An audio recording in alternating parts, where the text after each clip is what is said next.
यहाँ पे विक्रम सोलर के बारे में सवाल है शुभम कुमार का। ये क्या, हैप्पी न्यू ईयर आप सबको, सभी दर्शकों को।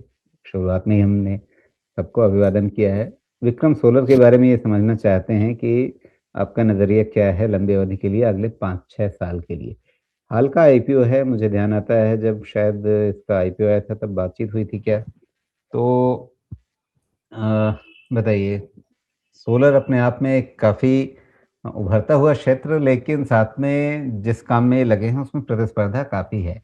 छोटे-बड़े हर तरह के खिलाड़ी अब इस बाज़ार में हैं और उसी के बीच में ये भी है। हाँ, मैं एक्चुअली इसको मैं ट्रैक नहीं करता हूँ, नहीं तो अगर मैं ट्रैक करता तो मैं ये कह सकता था कि इसके पैरामीटर्स तो ऐसे नहीं है कि इतना ज़्यादा प्राइस करेक्शन होना चाहिए। वो रीज़न ढूँढना मुश्किल लग रहा है मुझे। 1 मिनट अगस्त थोड़ा-सा में इसका क्वार्टरली आईपीओ आया रिज़ल्ट था। अगस्त अच्छा इसी साल अगस्त का है क्या आईपीओ? हाँ, अगस्त में आईपीओ आया था, उस समय बात भी हुई थी मैनेजमेंट से हमारी, तो मतलब ऐसा कोई कंपनी को लेकर के कोई बड़ा रेड फ्लैग तो नहीं दिखा था। अच्छा कारोबार या अच्छी ब्रांडिंग सब कुछ है। चलिए जितना डेटा है उसी में समझने की कोशिश करता हूँ। तो अगर इसकी लिस्टिंग हुई थी करीब 350 के आसपास रफ मान लीजिए और गया 400 तक। अभी है 235 मान लेते हैं 400 माइनस 225 ओके 175 तो 175 डिवाइडेड बाई 400 तो अगर ये हो गया ऑलमोस्ट 40% और अभी ये है आपका 30 टाइम्स ना 30 टाइम्स 30 प्लस 40%। तो राजू जी ये तो क्लियर है कि इसको गिरना क्यों था, वो बहुत क्लियर है कि ये एग्जॉर्बिटेंटली हायर प्रीमियम पे लिस्ट हुआ था। 70 प्लस टाइम्स पे ही हुआ होगा, जो कैलकुलेशंस मैंने आपके सामने किया। तो उसके हिसाब से यही है कि वहां से गिरना तो ठीक बनता था, लेकिन 30 टाइम्स के आसपास आके ये क्यों गिर रहा है, इसका रीजन मैं फिगर आउट नहीं कर पा रहा हूँ, बिकॉज उतना डेटा नहीं है इसमें सामने रीड करने को। अब और समझते हैं इसको, ठीक है। देखिए अब क्या है कि अब आपके लिए इसके क्वार्टरली रिजल्ट्स आपको रीड करना बहुत ज़रूरी है, क्योंकि ये 80-90% ये लोग जो सेल्स ग्रोथ दिखा रहे हैं ना, ये सब भूल जाइए, ये सब नहीं होने वाला है। वो ये धीरे-धीरे, हाँ, जैसा राजीव जी ने बोला कि इसमें कॉम्पिटिशन बहुत है, अपॉर्च्युनिटीज़ हैं, इसमें कोई डाउट नहीं है कि अपॉर्च्युनिटीज़ हैं। कंपनी का मार्केट कैप भी कम है, इसलिए इनको ग्रोथ रेट हाई रह सकता है, बिकॉज़ आपका 1000 करोड़ का तो सेल्स बेस है। लेकिन फिर भी हर साल से हर क्वार्टर में आपका 100-100% का ग्रोथ तो नहीं दिखेगा, ये तो मुझे अनरीज़नेबल लगता है। जी। तो इस केस में ये हो सकता है ना राजीव जी, मान लीजिए कि यहाँ से ग्रोथ रेट आप 50% भी कर दीजिए, आधा कर दीजिए, तब भी 30 टाइम्स का valuation is not bad, not a bad valuation. Okay.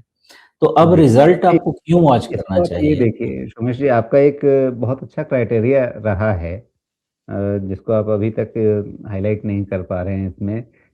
मैं कर देता हूँ कि आईपीओ से पहले के नंबर और आईपीओ के बाद के नंबर देखिए। तो आईपीओ आया अगस्त में, उससे पहले आपके पास जून तिमाही के नंबर्स थे और उसके आईपीओ के बाद आई आई है सितंबर तिमाही की रिपोर्ट।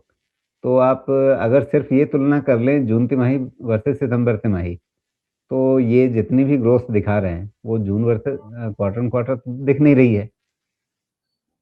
और चूँकि उसके करेक्ट बीच बात में है। आईपीओ आया है, तो हाँ, इसलिए मतलब वो सारी ग्रोथ की कहानी जो है, क्या बाज़ार को उस पर अब एक खटका हो गया है कि ये आईपीओ से पहले कुछ और नंबर लेकर के आए, अब आईपीओ के बाद ये स्टैग्नेट क्यों कर रहे हैं? हाँ। तो ये ग्रोथ तो सस्टेन होने वाली नहीं है, वो तो मैंने वैसे भी सीधा आपको बता रहा हूँ, वो सस्टेन नहीं हो सकता। ओके। तो अब सवाल है कि मान लीजिए ना कि आप ये 50% का भी ग्रोथ सस्टेन कर लीजिए, जो कि मुझे लगता नहीं है कि वो भी कर पाएँगे इस सिचुएशन में। तो भी ये वैल्यूएशन खराब नहीं है, क्योंकि 30 टाइम्स इस सेक्टर में, जो कि आपका एक तरह से इमर्जिंग सेक्टर ही समझ लीजिए, इसमें बहुत अपॉर्च्युनिटी है, तो उतना जी। वैल्यूएशन का इश्यू नहीं है। मेन ये इश्यू है कि क्या ये थोड़ा बहुत ग्रोथ सस्टेन कर पाएँगे, और जब तक 1, 2, 3 क्वार्टर के रिजल्ट आ नहीं जाएँ, वो समझ नहीं पाएँगे, डेटा नहीं रहेगा हमारे पास। वो पॉइंट बहुत इंपॉर्टेंट है हाईलाइट करना। तो इन आइस, हाँ बताएं। मैं ये देख रहा हूँ कि इससे पहले आपके पास ज़्यादा लंबे आंकड़े क्या हैं, वो सालाना वाले हैं। तो सालाना वाले आंकड़ों में अगर आप देखें 19-20 से लेकर के 21-22 तक 3 साल में ये 1600-1700 करोड़ की सालाना सेल्स पे अटके हुए थे।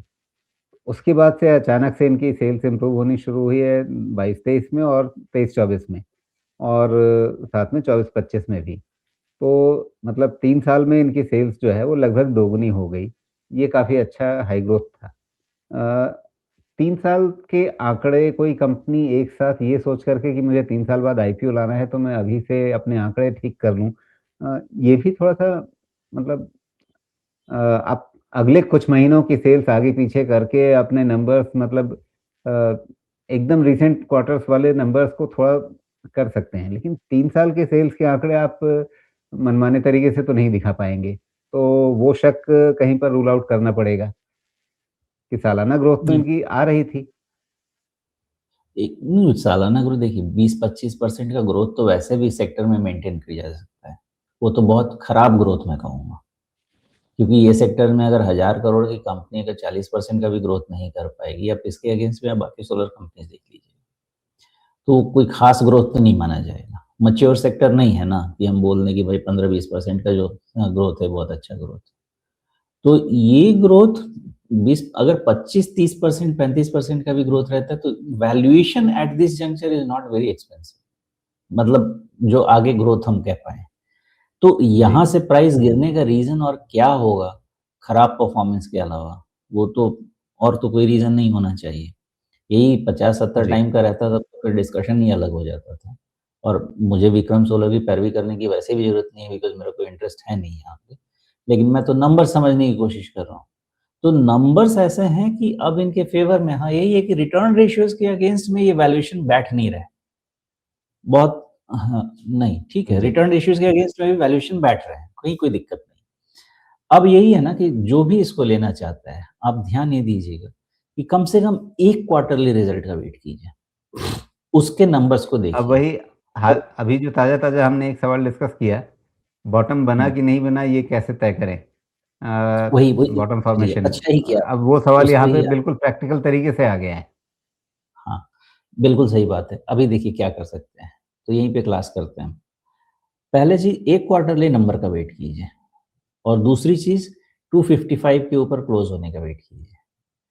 तो एक अगर क्वार्टरली नंबर आ गया और उसके बाद 255 के ऊपर अगर ये स्टॉक सस्टेन होता है विदाउट एनी कंडीशन, तो एक फेयर डिग्री ऑफ एक्यूरेसी के साथ हम बढ़ सकते हैं कि 225 इसका एक डिफाइंड बॉटम है until and unless it is broken again. और फिर उस रिस्क मैनेजमेंट के हिसाब से थियोरेटिकली हम आगे बढ़ सकते हैं। लेकिन ध्यान रखने की बात यह है कि दिसंबर क्वार्टर रिजल्ट के बाद 255 क्रॉस होकर सस्टेन होना चाहिए। अगर उस रिजल्ट के बाद नहीं हुआ then it is again questionable, the performance is questionable. तब आप बॉटम फॉर्मेशन में बढ़ सकते हैं इसमें। जी, तो फिर शुभम जी, आपको क्या इंतज़ार करना है वो आपको शमिश जी ने बता दिया। देखना है अगले तिमाही नतीजों को और साथ में इसके शेयर भाव वापस पलटते हैं या नहीं पलटते हैं, उसमें आप चाहें तो नाना पाटेकर को याद कर सकते हैं।